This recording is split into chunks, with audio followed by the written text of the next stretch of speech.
بسم الله الرحمن الرحیم. د امام غزالی د علمی کمپلیکس د ټولنیزو پاڼو لیدونکو السلام علیکم ورحمت الله وبرکاتو.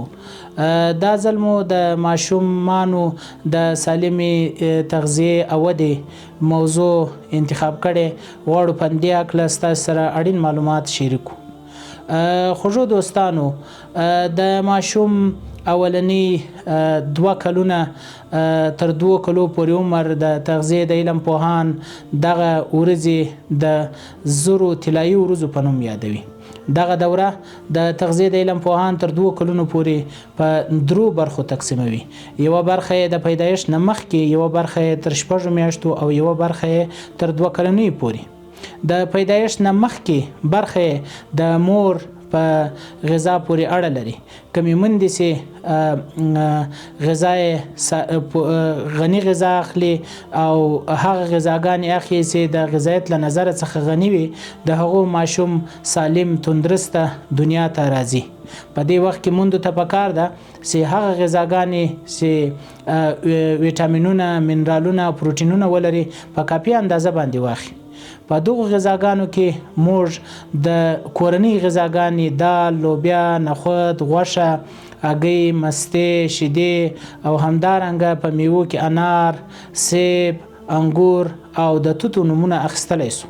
هغه مندې چې د شدید قلت سره مخ وي هغه باید د نږدې صحي مرکزونو ته لاړ شي ترڅو له مستند ډاکټر څخه د سپلیمنټ یا د دوا په قسم باندې همدغه کم غذایی مواد چې کم دي همدغه دغه مشورې واخلي.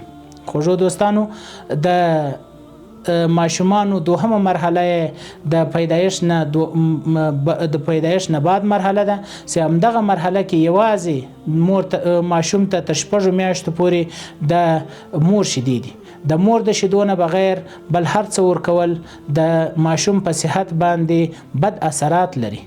په غلطو رواجونو کې ځینو ماشومانو ته اوبه، ځینو ماشومانو ته عسل، ځینو ماشومانو ته شیدې یا نور څه ورکول کیږي چې دا نه یوازې داسې ماشوم نه تغذیه کوي بلکې د ماشوم صحت ته مضر ثابتېدلی شي او ماشوم ته د امراضو د پیدا کېدو سبب ګرځي او همدغه څه دي چې د ماشوم د مړینې سبب ګرځي. په دې وخت کې د مور شیدې یوازینۍ هغه غذا ده چې ماشوم د امراضو په مقابل کې دفاعي قوه ورته ورکوي. همدغه څه دي چې مریض ماشوم د لنډمهاله اوږدمهاله د مرګ تهدیدونکي امراضو څخه ژغوري.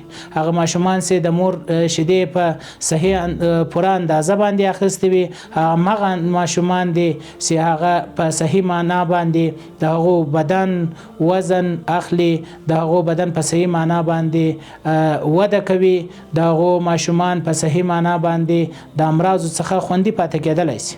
خوږو دوستانو، د مور شیدې نه یوازې داسې د ماشوم صحت ته ماشوم د امراضو لکه د نفس تنګۍ، لکه د شکرې او د نور امراضو څخه محافظت ورکوي څېړنو ثابته کړې، بلکې د مور د پاره هم ډېر ګټې لري.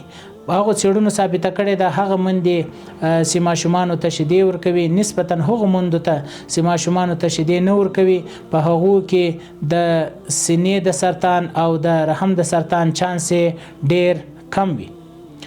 خوږو دوستانو، په همدغه وخت کې په اولو ساعتونو کې کم شیدې سي په اولو ساعتونو کې باید ماشوم ته شروع سي.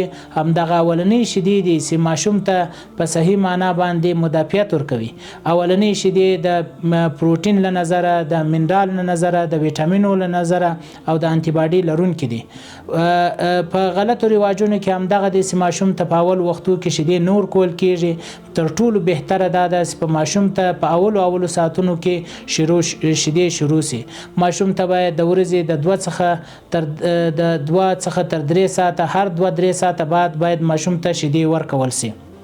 خوږو دوستانو ماشومان کله چې په همدغه دوران کې د مور شیدې اخلي که په همدغه دوران کې ماشوم وزن وانخلي یا وزن له لاسه ورکړي یا د پښو او لاسو حرکات کم وي او یا په پښو کې پړسوب پیدا سي یا په مسلسل ډول باندې خواګرځي ولري او یا هم ماشومان په دغه وخت کې د اشتها کموالی ولري یا سخت تبي ولري باید د نږدې صحي مرکزونو څخه لیدنه وشي په همدغه وخت کې باید تر 6 میاشتو پورې سي کله د مور شیدې اخلي د ماشوم وزن باید دوچنده سي کچيري د دوی په وزن کې زیاتوالی رانسي او یا وده ونه کې باید له صحي مرکزونو څخه لیدنه وشي په راتلونکو ویډیوګانو کې به ان شاء الله تعالی موږ د ماشوم په دریمه دوره باندې یا د 6 میاشتو څخه بعد په تر 2 کلنۍ پورې په هغه باندې غږیږو چې په هغه کې د شیدو وڅنګ ته د کوم غذاګانو ورکول ضروری دي کم غذاګانې ورکولای سو او کم څه کولای سو په راتلونکو ویډیوګانو کې به تاسو سره شریکو. والسلام علیکم ورحمت الله وبرکاته.